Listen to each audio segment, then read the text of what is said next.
आप देख रहे हैं इंडिया टाउन न्यूज, भारत की बात।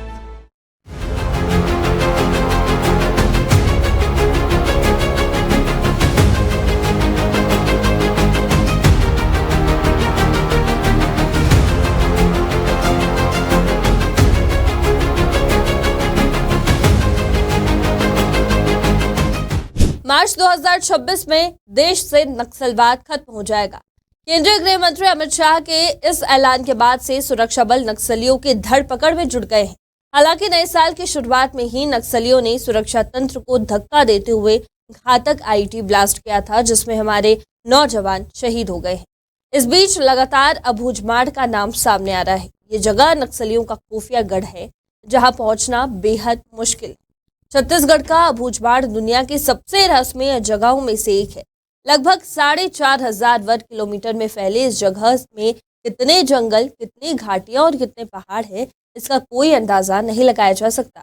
इसका सर्वे कराने की कोशिश सैकड़ों सालों से होती आ रही है, लेकिन कभी कामयाबी नहीं मिल पाई है।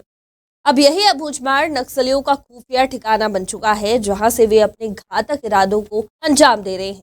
लेकिन ऐसा क्या है अबूझमाड़ में जो वहां जाना इतना मुश्किल है? चलिए देखते हैं इस खास रिपोर्ट में। अबूझमाड़ यानी जिनका पता न लगाया जा सके। ऐसे जंगल, पहाड़ों और बेहद उपजाऊ मैदानों से बनी ये जगह क्षेत्रफल के मामले में गोवा से कुछ बड़ी है, लेकिन गोवा से बिल्कुल अलग है। यहाँ लोगों की आवाजाही तो दूर, ये भी नहीं पता है कि गांव में कितने लोग रहते हैं या फिर किनके पास कितनी जमीन है और कैसी पैदावार हो रही है।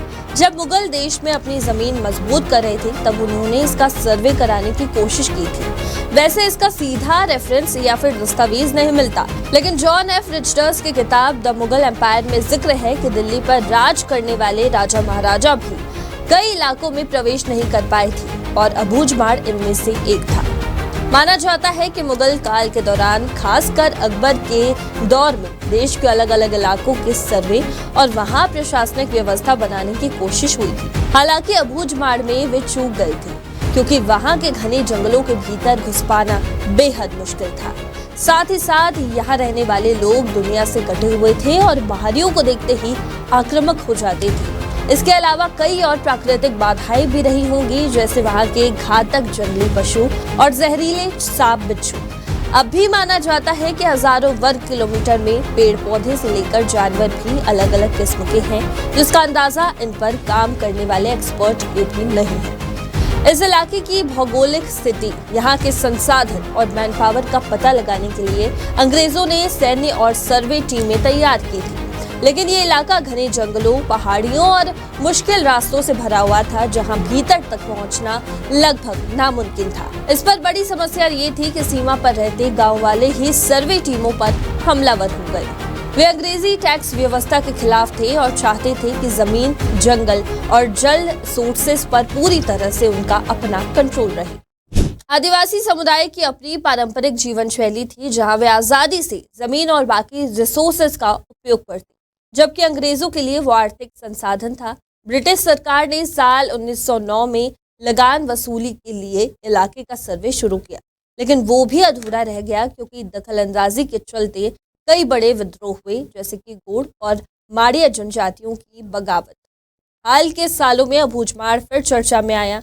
बीते कुछ समय में खदेड़े हुए नक्सली संगठनों ने यहाँ पर अपनी साख बनाई और दुर्गम इलाकों को ठिकानों की तरह इस्तेमाल करने लगी।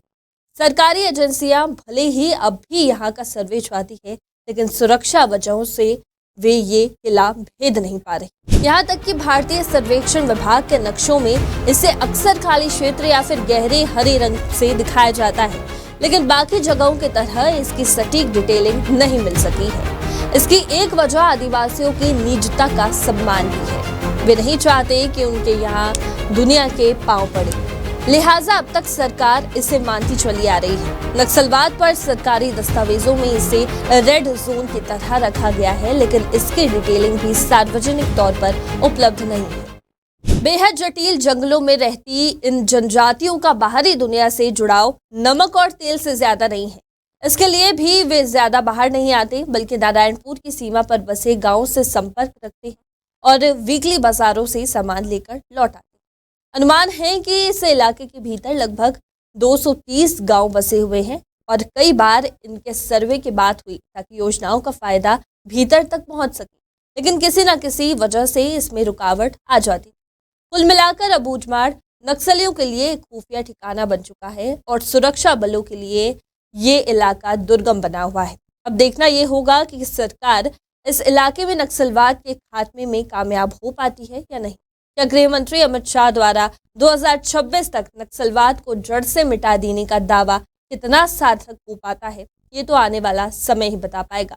फिलहाल अभी के लिए इतना ही। आप देख रहे थे इंडिया टाउन न्यूज़। नमस्कार।